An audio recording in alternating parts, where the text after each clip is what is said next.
Hi, everyone. Welcome to the second episode of season 8 of the Productized podcast. This is the podcast where innovators, geeks, creators, and entrepreneurs come to discuss impactful ideas. And our mission is to inspire people to impactful action. So, my name is Andre Marquet, and I'll be your host. Our guest today is Agnes Casenave, and she's a principal product manager at Kpler. Hi, Agnes, the leading provider of data and analytics to the commodities market. Agnes started her career as a financial software developer in Reuters in 2005 and has over 16 years of industry experience. In her role, she had numerous customer interactions trying to understand their needs in order to always deliver value to them. And as a result, her career naturally developed into product management, combining her technical knowledge with ability to understand and help users. Agnes joined Kpler into 2020, where she leads data sourcing from the numerous reports sent by the providers, as well as infrastructure to extract and enrich the data. At the same time, she's also responsible for internal tools that enable the Kpler analyst team to fine-tune the data before exposing them to customers.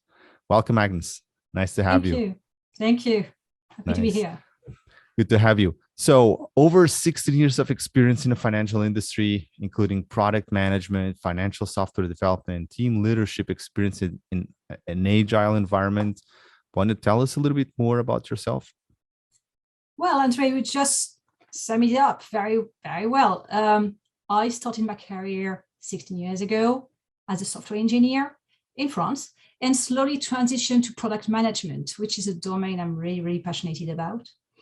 I have a degree in computer science applied to financial markets, and I have worked in companies such as Reuters, the CME, S&P, and now Kpler, always on development of softwares serving the finance industry. You know, back in the day when you were still starting your journey, I know you're a French national, and I'm curious, at what age did you choose the area you wanted to pursue at the university?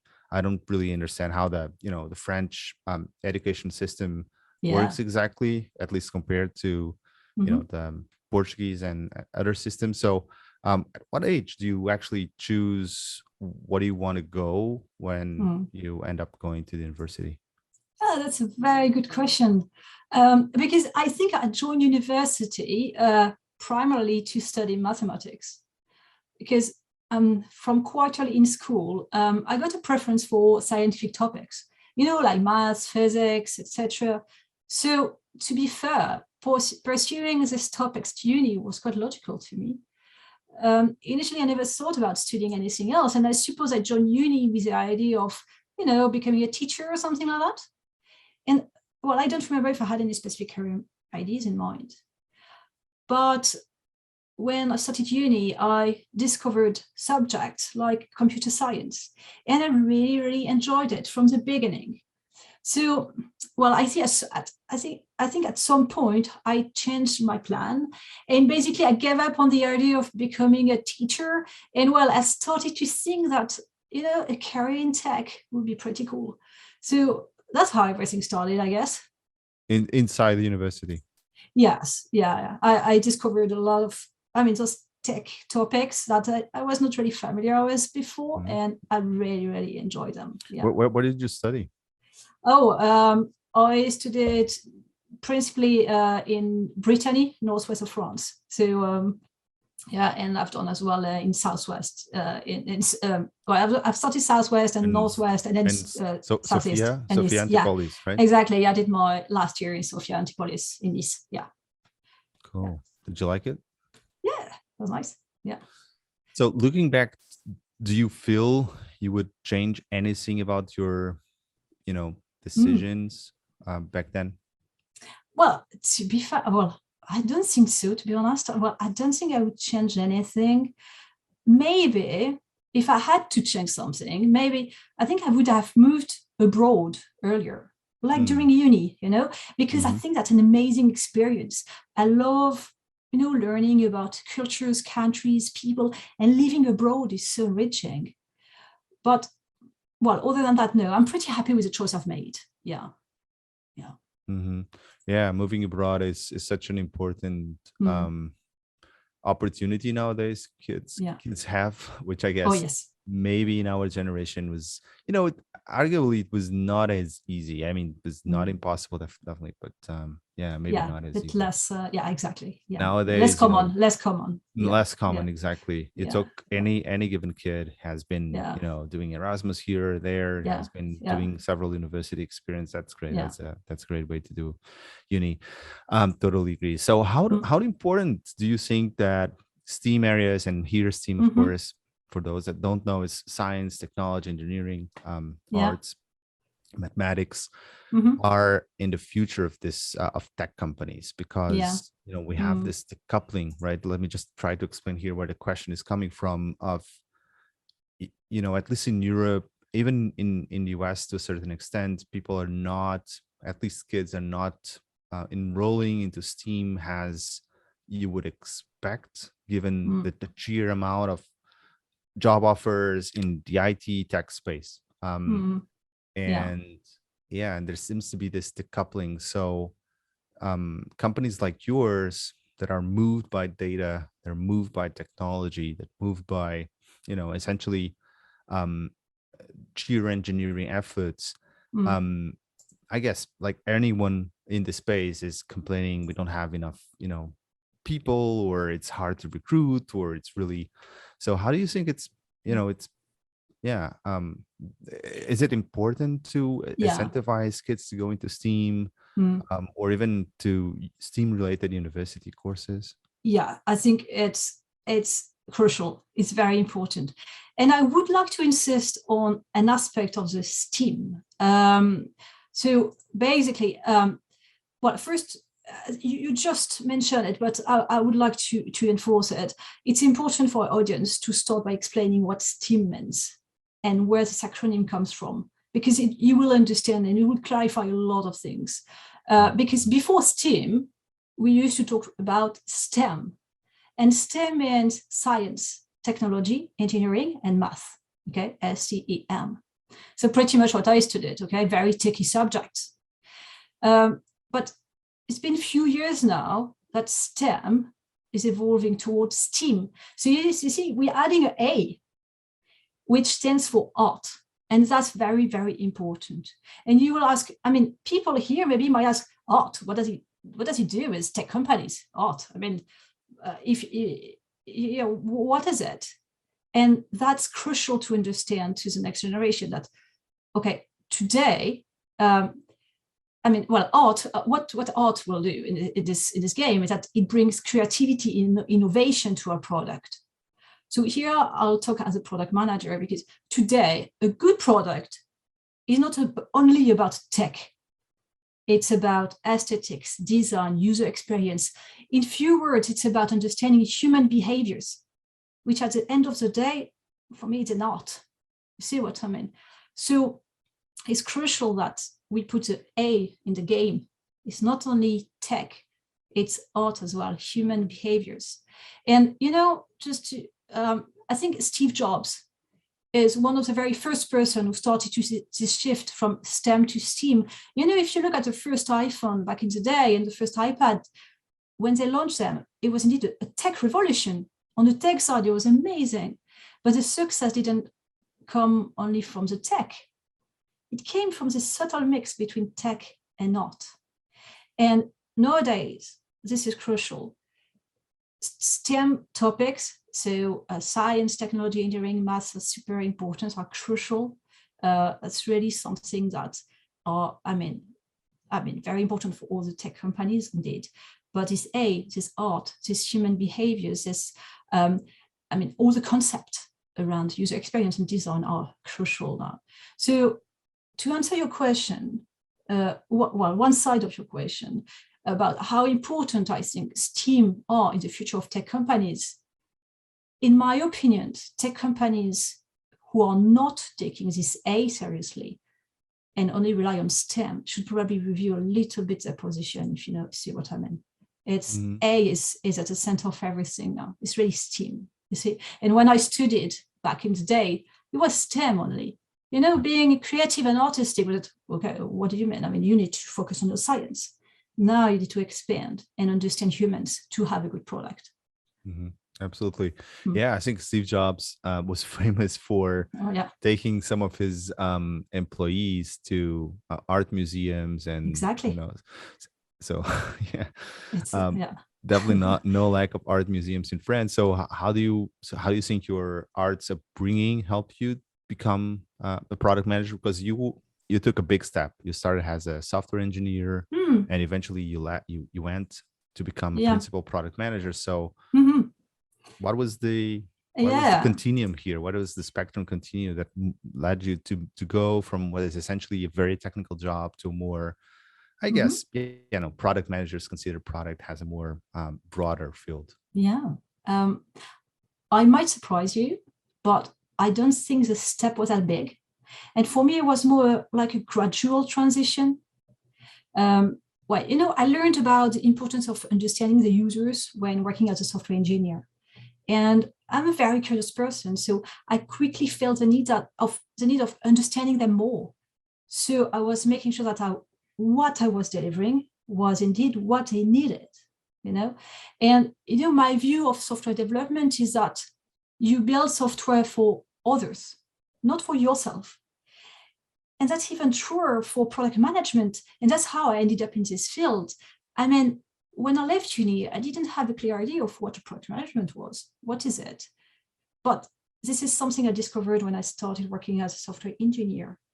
And also, to come back to this creativity thing, I mean, I'm a fairly creative person, outside my work. And so, really? Can you tell us how is that? Do you have any hobbies Well, I like to play the music. For example, I've played music from a very young age, so this is something I really enjoy.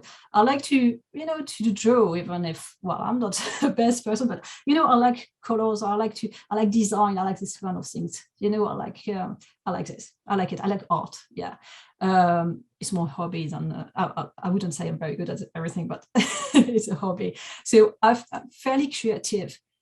And the concept that starting from a simple idea or need and building a solution, creating a solution that will answer that need and probably make someone's life easier, I think that's super exciting. Yeah. Mm-hmm. So when you were a software engineer, you started to realize, oh man, this is going to impact someone's life. So what's behind this, right? What's and how did you get hold of the job of products? Did you have product manager colleagues and you looked at them and say, oh, that looks like a cool job. I might want to do that. What was the... Well, it's interesting. Again, as I said, it was very gradual because I started as a proper software engineer. And then my next job was more tactical software engineer. So basically, I was kind of developing tactical solutions to our customers, so bespoke solutions to our customers, so to fill the gap in the product, basically. So the customer call you, I cannot make this with your product. Can you give me something to achieve my need? So that was my first step into product management, because I had to manage it end to end. So I had a customer calling me, doing my quick solution, delivering to him, and getting feedback. And then I started to work with product managers, because this job to fill the gap I had to give the feedback to the product manager, because that was something that needed to be integrated in the software.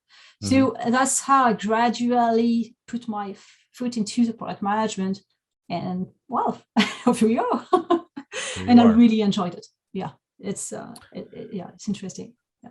All right. So I guess that's a question you probably get from time to time, but what is your work day to day like? And how is it? I mean, I struggle to explain my job to my mom sometimes. I guess I've heard about it several times. Product managers, they struggle to explain what they do, because if you are a software engineer, people kind of get it. Okay, you're a coder guy, you spend time coding and that's it. If you're a designer, people get it. Okay, you draw something. So when you go to these family meetings and you have your mom or you have to tell what you do. How do you explain the job? Oh, right. So day-to-day, first, before explaining, my day-to-day job is a day-to-day of any product manager, and I think it's super busy. We do so many things as product managers. So basically, my days are split between working closely with the tech teams on the execution of the requirements, and also working with customers on gathering their needs. And a third part is about working with my peers, my colleagues in product management. So we work on the product strategy on the longer term. What are we going to do in the future?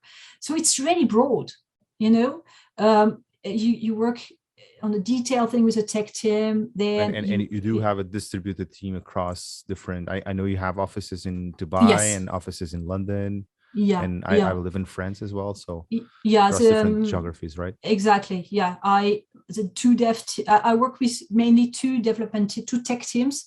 One, most of the guys are in Singapore, and the other team is mainly in France. So yeah, you need to juggle with time zone as well. That's another fun. But yeah, it's product management is hard to explain, but it's so broad. It's you never bored. It's amazing. But it has a lot of challenges as well. I think being a product manager has a lot of challenges. I would say the first one, if we go back to the STEAM topic we just talked about, this art thing, because often as a product manager you have you are an analytical thinker. That's mainly come from the STEM. You're very analytical. But to be a good product manager, you need to be a creative thinker as well. So you constantly need to think outside of the box. So you solve problems with innovative solutions. You constantly need to think, okay, how can I do that? And how can I be innovative? How can I do that in another way? It's really, yeah, it's crazy. And I think another challenge as a product manager, and I believe this is valid for engineers as well, is that, we don't know what we don't know. I like the sentence. I like to say that. We don't know what we don't know. So another challenge when you're a product manager is to never stop to be curious, never stop ask questions, never stop to learn. So you grow, and and your approach to the product change because you learn, and it's very important as well. Don't know if I have answered your question. Yeah, I think so. And when do you feel, regarding creativity, how do you, when you feel you're not being creative, or when you feel kind of stuck, what is your go-to strategy? Do you kind of talk to your colleagues? Talk do to you colleagues. Go out for a walk? What do you do? A bit of everything. Yeah. First, maybe it's go out for a walk. That's probably the first thing. Just shut, go. That's the first thing. But that's not always a solution. Often you need to brainstorm. You need to think with your colleagues. That's vital. Think with and not only your product management colleagues, but your tech colleagues as well. Because they have other perspective, they will bring other ideas. Again, the question, you don't know what you don't know, right? Exactly. So you have to don't know. Have these random conversations. Exactly. And for me, that's one of the things that I found amazing in product management. You're never bored. You learn every day. So do you have I don't know, are you guys still remote? Kind of, yes. We now starting to have the office back. So we start seeing people in real, you can start have discussions with real people. This is changing the game as well, because, it's been almost 18 months that we all remote. So the dynamic changed. Now we are adjusting to it. But when we all started to work remote, everything changed, because, as a product manager, you need to speak to people, and so you ended up with, I need to call this person. I cannot just pop up on the desk. I need to call this person. So the dynamic for product manager, I think it required some adjustment, but now we're here. But thankfully, normal life, I'm not sure I can say that, but life is starting again. So yeah. Well, whatever is left from normal whatever life. So exactly. So what is Kpler and what do you guys do exactly? Okay. Yeah, the big question. The big question. So Kpler was founded in 2014, so not that long ago. And it's a data intelligence company that provides transparency solutions to commodity market. What does it mean in practice? It means we track real-time movement of commodities. So when I say commodities, for persons here who are not familiar with this, a commodity is crude, gas, coal, iron ore, all these things. Everything that makes the world go round, right? Yes, those ones. So we track real-time movement of commodities around the world, and we provide advanced analytics. So our customers, who are, trading houses, industrial and shipping companies, we have financial players as well. All those guys can better understand this opaque market and make better decisions. So, right, to give you a high-level picture of how it works, basically, we aggregate a super large number of raw data, and those data come from public and private sources. So we're talking about satellites, ship agents, customs reports, ports reports, port authorities reports. And then, so we take all those data, we aggregate the data, and then we use algorithm, machine learning, and analyst insights. So to fill the gap in the data and forecast the flows. So that's basically and forecast as well. So you're and able forecast to as well. Forecast to a certain extent. Yeah, as much as we can. Yeah. Yeah, I guess no one forecast COVID-19, but but it's no, I'm just thinking. I don't want to take the routing too much, but what's happening with the shipping lanes from China and the impact on everything supply chain wise, like ships manufacturing, car manufacturing, right?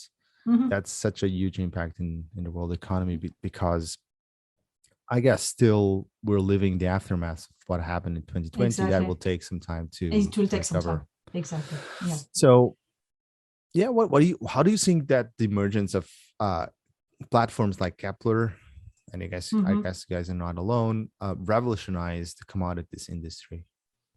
Yes, it's a very good question. And because it did, right? It did. Now we have a real-time platform where you can track assets. This is the kind of thing that not even the CIA had, back in the day, right? So exactly. And now this is, if you have the money, you can buy it.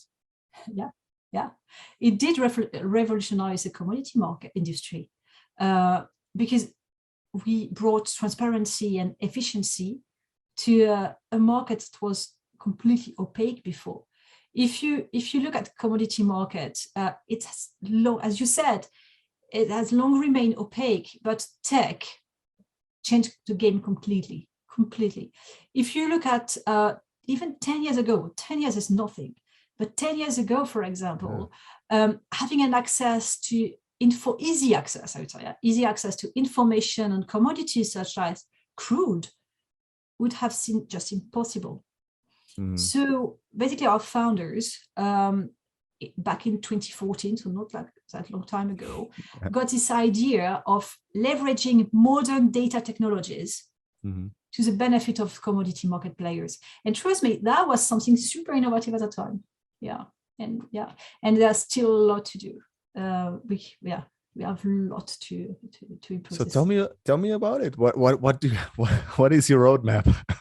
No. What is your okay. I'll not tell you my roadmap. Okay. So what fascinates you most about how AI, machine learning is leveraging the the platform, I guess, for forecasting that might be super important? Yeah, but AI, is super important for our industry. But to be honest, AI, for me, if we go back to AI in general, it is fascinating. Okay, if we just move a little bit away from my specific industry that people might not be very familiar with, I think I'll take AI as a more general topic. I think it's completely fascinating because what amazed me the most is that it's basically everywhere, and most people don't even realize how much it's there.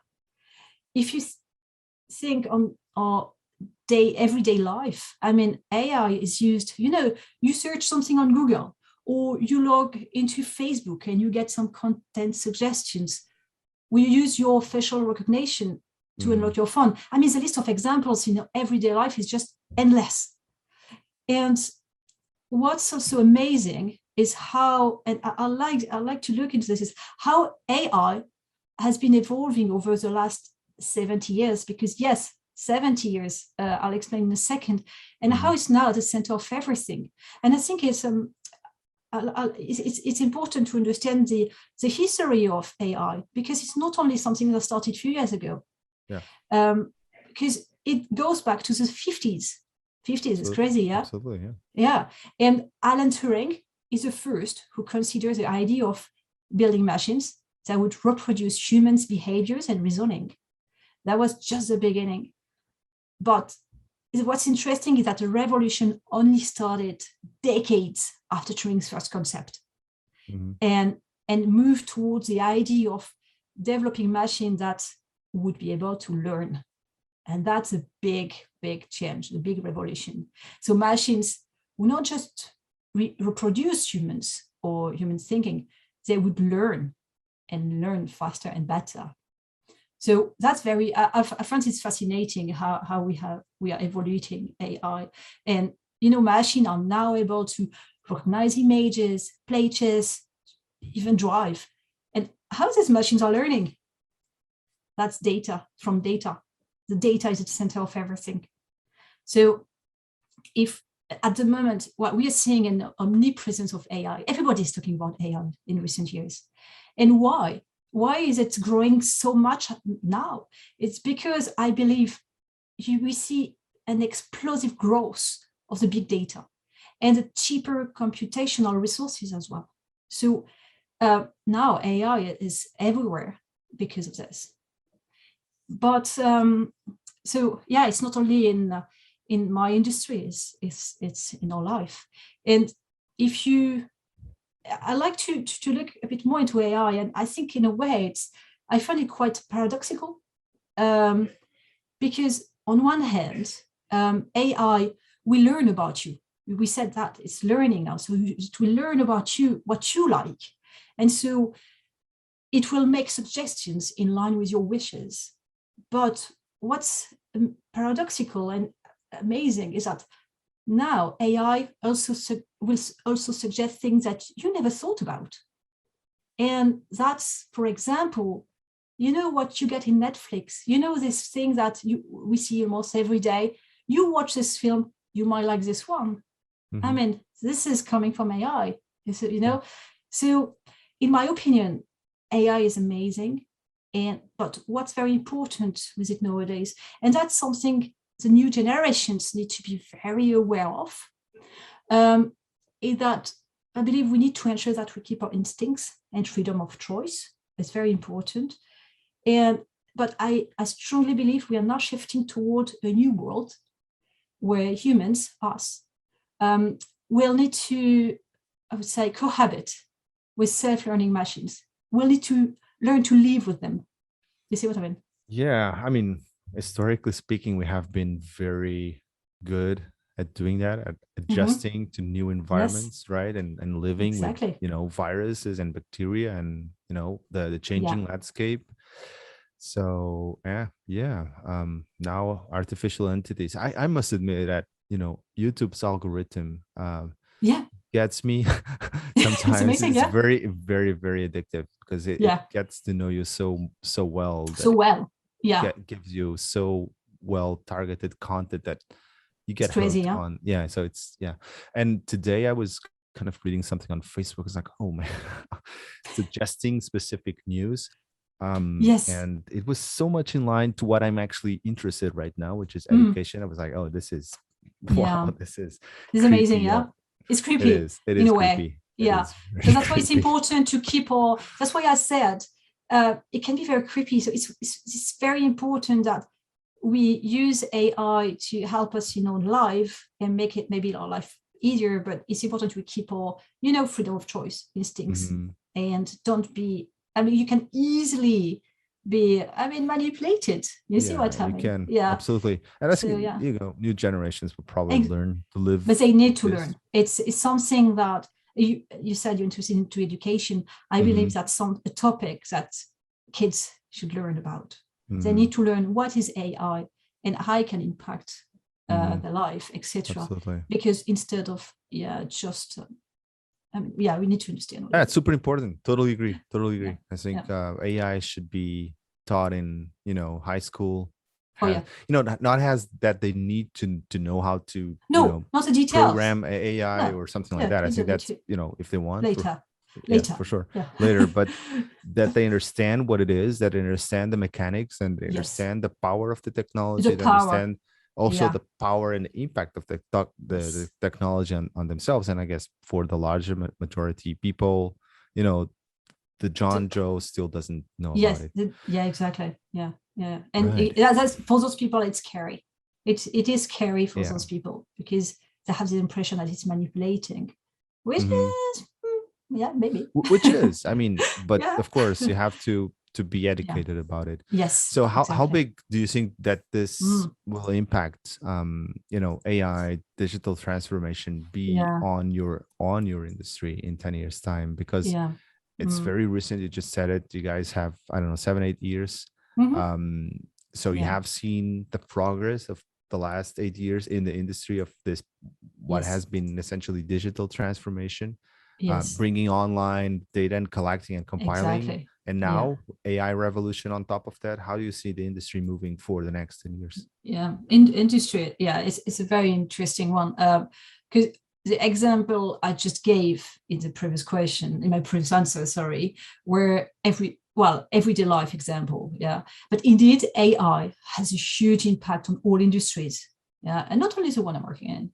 And one big application of AI is to assist professionals in the day-to-day jobs. So doctors, solicitors, journalists, they all benefit from AI. Even product managers. Yes, I'll talk about this in a minute, how this is assisting us and in a crazy way. So first, before talking about product management and AI, how AI impacts us, let's take an example. For example, a simple example of a financial analyst.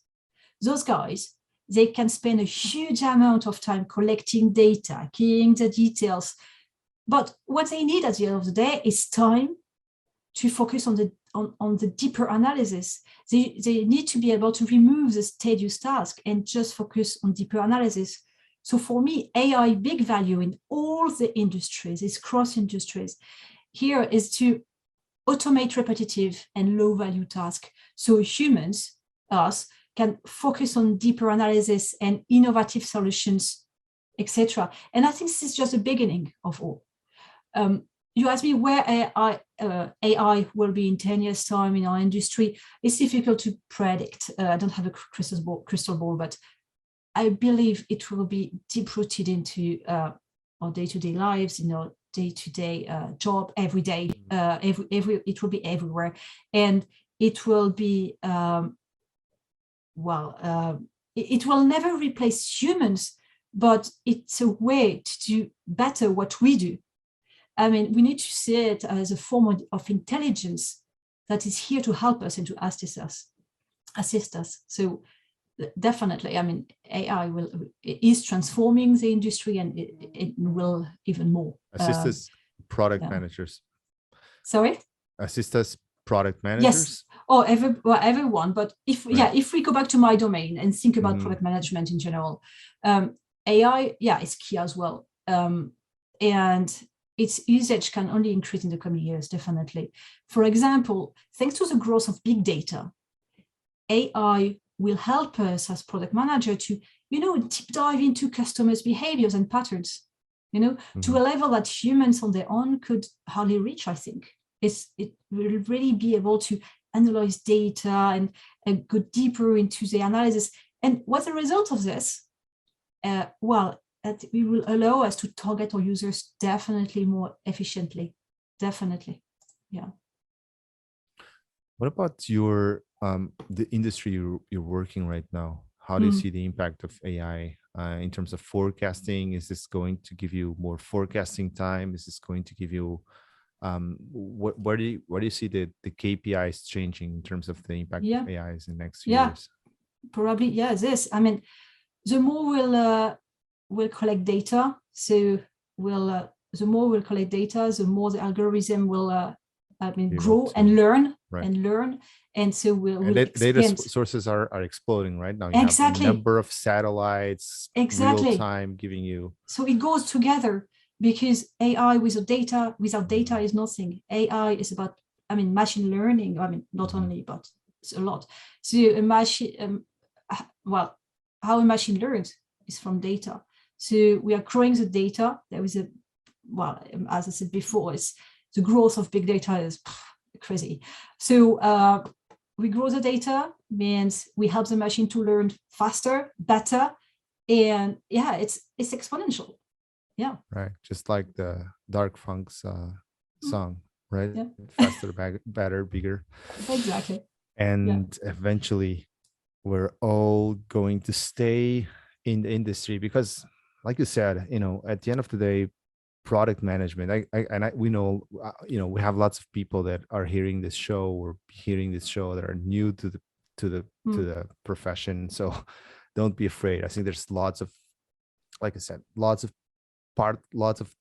the art of product management is still an art. It's not just a science, a big part of it. It's still an art, and that is going to remain the same definitely way. Yeah, definitely. And that you will not replace that with AI. The artistic ways, the understanding human behaviors and everything. AI will be here to help us and be more efficient in our analysis of human behaviors and making our innovation, takes the next step on innovation, because we'll have more data and more intelligence to help us to do that. That's just how I see AI in product management. It's really to help it grow. Yeah, absolutely. Thank you so much, Agnes, for this conversation. Where should people go to reach you if they want to? LinkedIn. LinkedIn is go to LinkedIn. Go-to place. Okay, so if you want to, yes, I'm often on LinkedIn, so you will find me there. Yeah, definitely. That's the way to go. We'll put some of these links. So it was great having you with us. Thank you for having me. Thanks for joining also our audience, the Productized podcast. If you enjoyed your stay, give us a review on Apple Podcasts and share this episode with friends and colleagues. You also have show notes and more episodes at productized.medium.com. Join our community newsletter, and we'll be sharing the links in the chat on the podcasts. Don't forget that next October 14th, I will be live with Hadika Dutt, author of the new book, Radical Product Thinking, the new mindset for innovating smarter. How can we translate vision and strategy into our everyday actions? You one of the privilege to receive Radhika book at a very special price and still get all your doubts answered on the live podcast. Get your book at lu.ma, that's Luma radical product thinking, and see you there. Thank you. Thank you.